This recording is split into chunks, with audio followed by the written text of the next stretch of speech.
All right there. Happy to bring you today's offering. Arachnophobia by Spin Nerd. Let's open this box right up. Let's get in there. So first of all, it's a nice little box. Nice little leather texture to it. Obviously it's not leather, but it's a nice little box, nice little touch. White sticker, I'm assuming, is mirrored. Y'all know me, you know I like mirrored. Ooh. Little card of authenticity. COA, Arachnophobia, material stainless steel, August 17th. Signature PZ. Look at that presentation. This is a nice little box. Nice little cutouts. I like boxes that have, or foam that has this kind of hard foam. If it doesn't have a cutout, sometimes it can be a pain to get the spinner out. So this is good. Even a little cutout for the bearing, extra bearing that it comes with it. So I've definitely taken this out and played around with it. Nice little bearing tool, bearing retention tool. Let's get that out of the way. We'll put this in the bottom. I think it's just going to mess with my exposure. So let's take a look at this while I tell you a little story about this. So I got this a little early, mainly because I reached out to Peter. I saw that he had a bunch that he was kind of sending out to the old internet world, and I did pay for this, but I was looking to see if maybe I could try and get it a little early and try and get a review out. And he was gracious enough to help me out with it, and I actually chatted with him a little bit. Seems like a really, really nice guy. He has a YouTube channel. He hasn't posted a lot in a while, but definitely someone, he's a spinner enthusiast. He's one of us, y'all. So he did a lot of work working with a couple of people and trying to find the right product in the right place, see if he can make it in the US, see if he can make it in China, and ultimately ended up going with getting this made in China so it could be affordable. This was $65 spinner, and yeah, really, really nice. So it just had a drop last night. Partnered up with Rick Wayne over at Zero Feud for the drop. And the mirrored finish, trying to keep the fingerprints off it so you can see the finish. The mirror finish sold out in about, under 10 minutes, and then the satin sold out in about 10, and then the rest of the black sold out in about within an hour. So it went out pretty quick. It wasn't one of those immediate sellout kind of drops, but for a first offering for that, definitely went pretty good.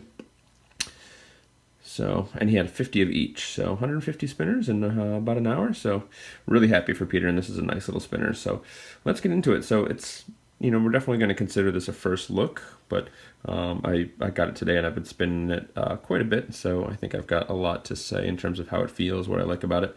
And then we're also going to bring in this guy for a moment at some point here. We're going to bring in this guy at some point from home here. So this ships with a one-drop bearing in it. And maybe we'll talk about that first. Let's give it a spin. Let's give it a spin, shall we? Just so you guys can see it spin, see that little light play. So, but it comes with a one-drop bearing in it. He wanted it to be a really smooth spinner. That was kind of what he was after. And with a one-drop bearing in it, it's definitely smooth.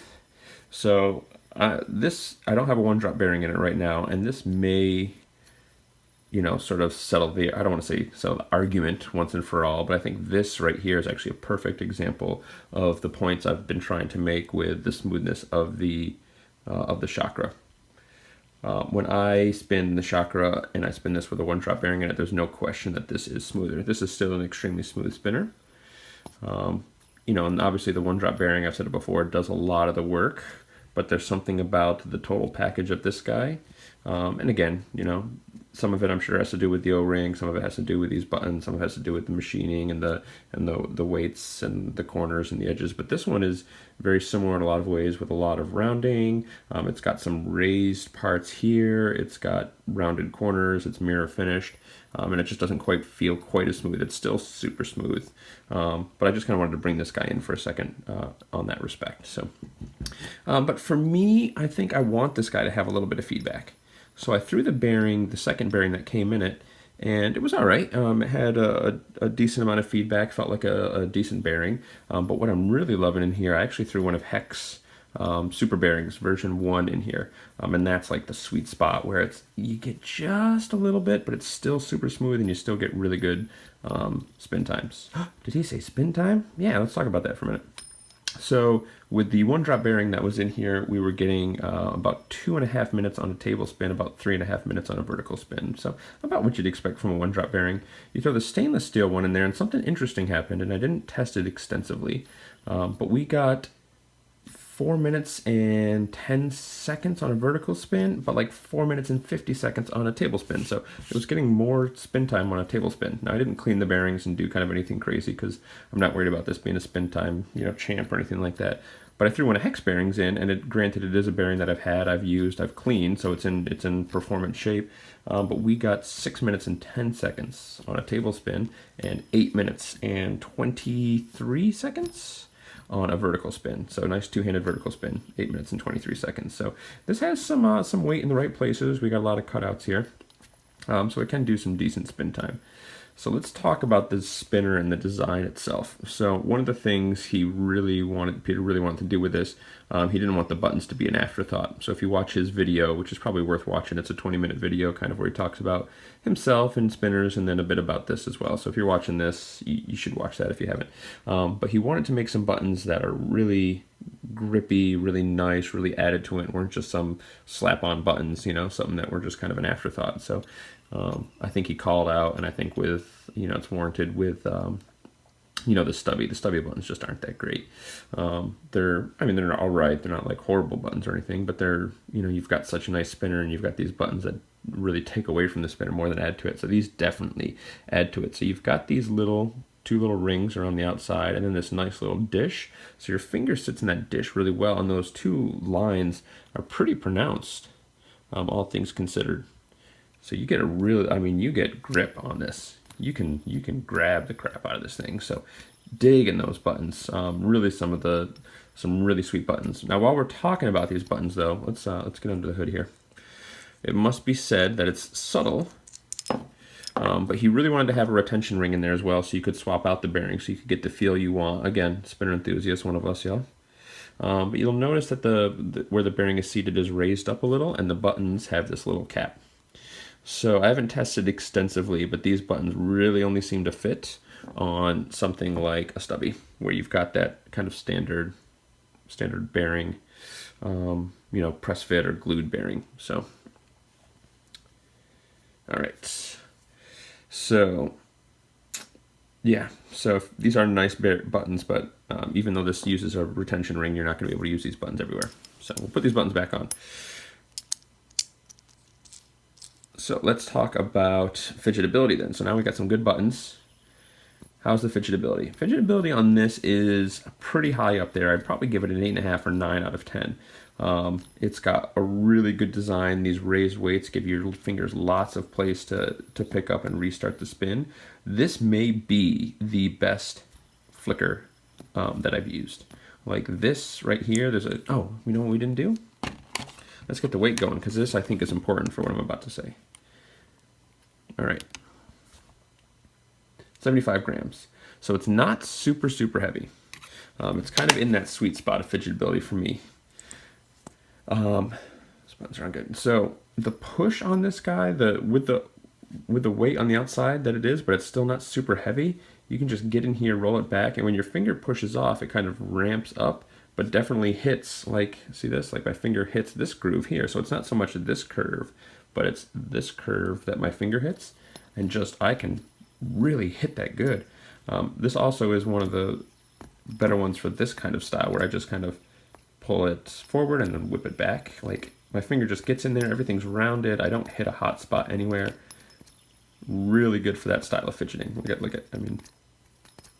getting my fingers in at like high speeds and getting my finger back in there and not hurting a thing. So again, I'm just kind of jamming on it, but just to give you an idea, like this is smooth. So really good pulls. The other thing I like about this is the look of this. So everything swoops up nice and smooth. So when you're spinning, you get this really nice like dish effect. See that? Which is really nice.